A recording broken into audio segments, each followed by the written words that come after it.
दोस्तों, बीजेपी के एक नेता ने फरमान जारी किया है कि केरल अब मिनी पाकिस्तान है और वहां के लोग यानी कि भारत के नागरिक आतंकवादी हैं। जी हाँ, सच्ची। और इसके पीछे की जो वजह है वो सुनकर आप 2 मिनट के लिए कोमा में जरूर जा सकते हैं। मामला क्या है, आगे आपको पूरी खबर बताऊंगी।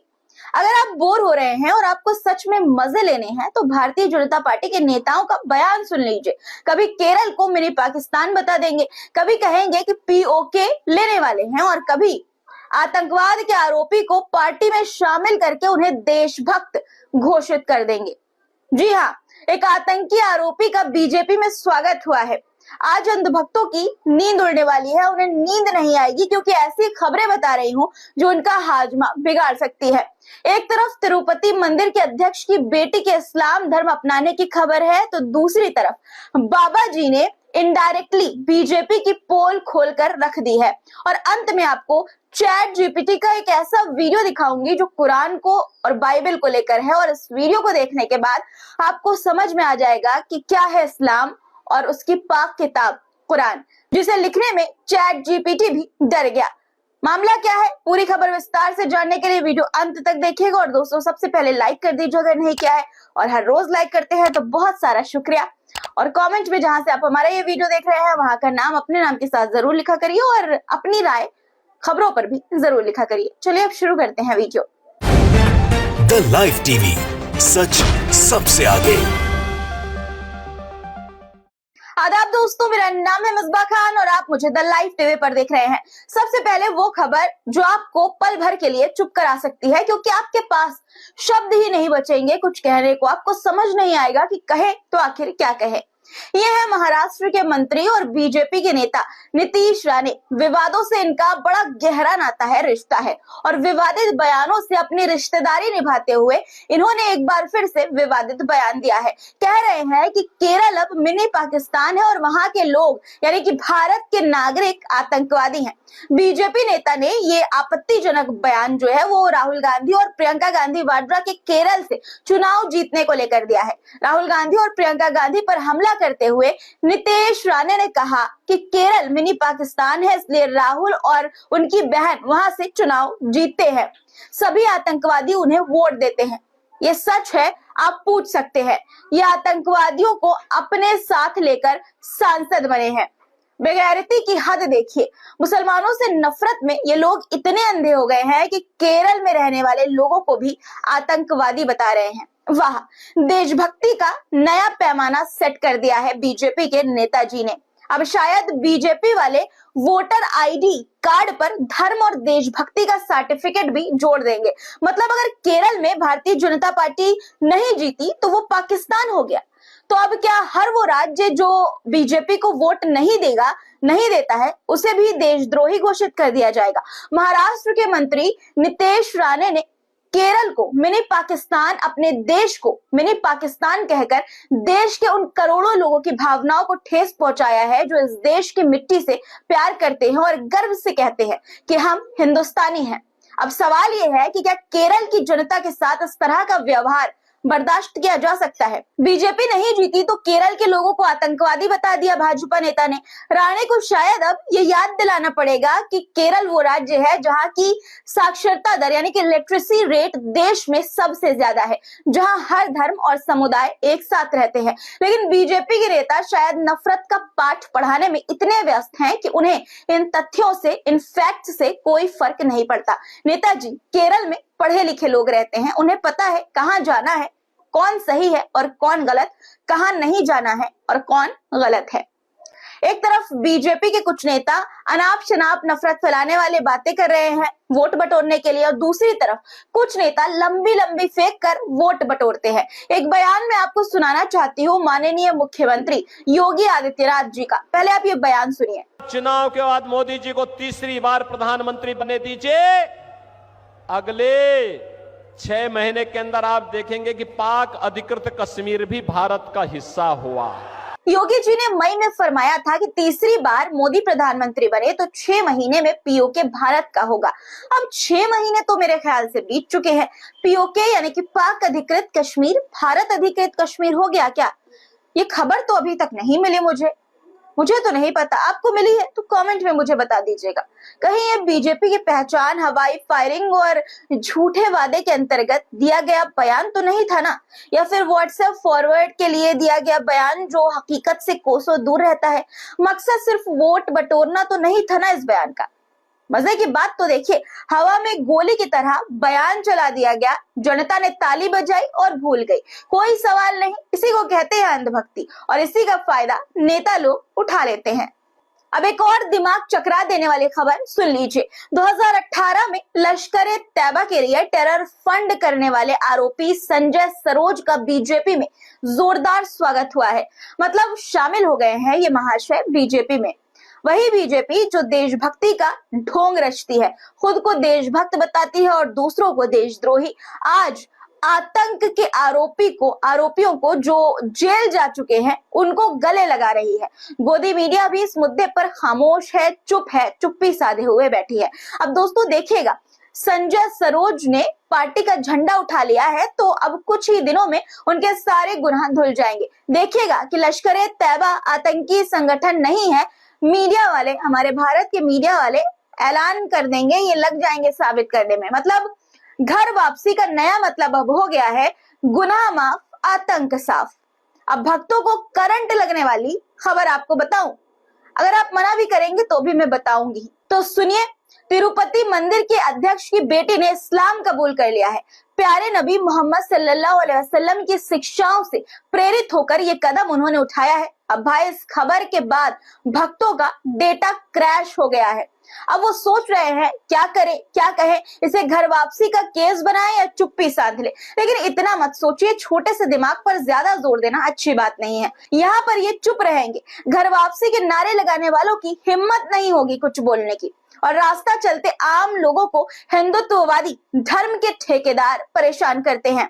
वहां अपने आका की ताकत का रौब दिखाते हैं। देखिए ये वीडियो जिसमें एक अंतर धार्मिक जोड़ा जिन्होंने कानूनी तौर पर शादी की, उन्हें हिंदुत्ववादी भीड़ ने घेर कर पुरुष पर लव जिहाद का आरोप लगाया और किस तरह से परेशान किया, देखिए। नहीं जाएंगे, तुम के साथ जाएंगे, वकील आएगा तब हम जाएंगे। चलो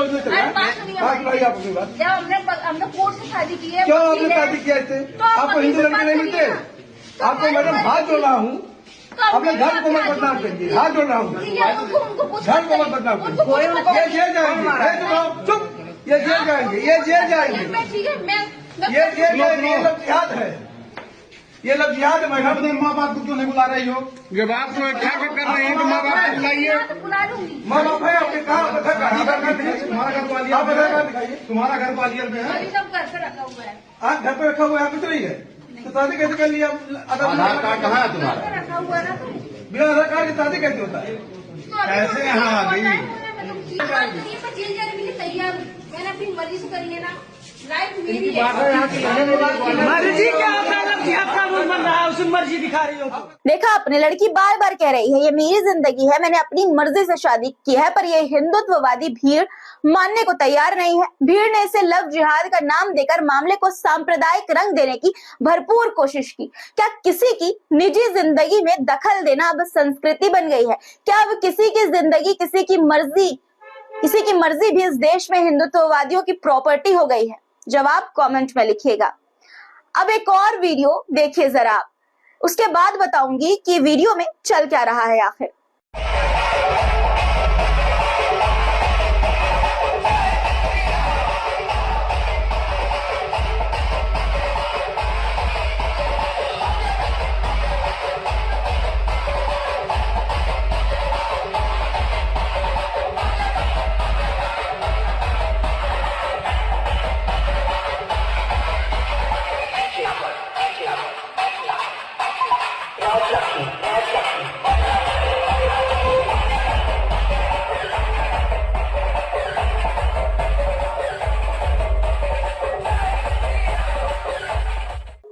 एक तरफ मस्जिद है और दूसरी तरफ चर्च, और इसी मस्जिद और चर्च के चौराहे पर जय श्री राम के गानों पर नाचती भीड़। क्या यही देश की संस्कृति है?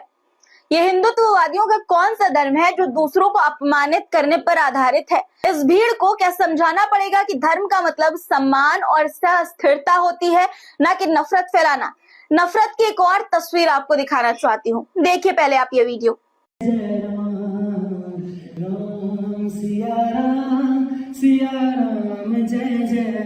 चर्च में जाकर एक बंदा राम सिया राम गा रहा है। मेघालय का ये वीडियो है। ये एक यूट्यूबर है, नाम है सागर। मेघालय पुलिस ने चर्च में जबरन घुसकर वहां जय श्री राम का नारा लगाकर ईसाइयों की धार्मिक भावनाओं को ठेस पहुंचाने के आरोप में यूट्यूबर सागर के खिलाफ एफआईआर दर्ज कर ली है। ये खबर इसलिए बता रही हूँ क्योंकि आपको याद होगा, याद दिलाना चाहती हूँ कि हाल ही में मस्जिद में यही नारा लगाने पर सुप्रीम कोर्ट ने सवाल पूछा था कि मस्जिद के अंदर जय श्री राम का नारा लगाना अपराध है कैसे। दोस्तों, आज बड़े अफसोस के साथ ये कहना पड़ रहा है कि जय श्री राम एक धार्मिक नारा है लेकिन इसे नफरत फैलाने और दूसरों को नीचा दिखाने का आज के समय में एक हथियार बनाया जा रहा है। मेरे हिंदू भाई खुद सोचे कि क्या भगवान राम ने यही सीख दिया था, यही सिखाया था।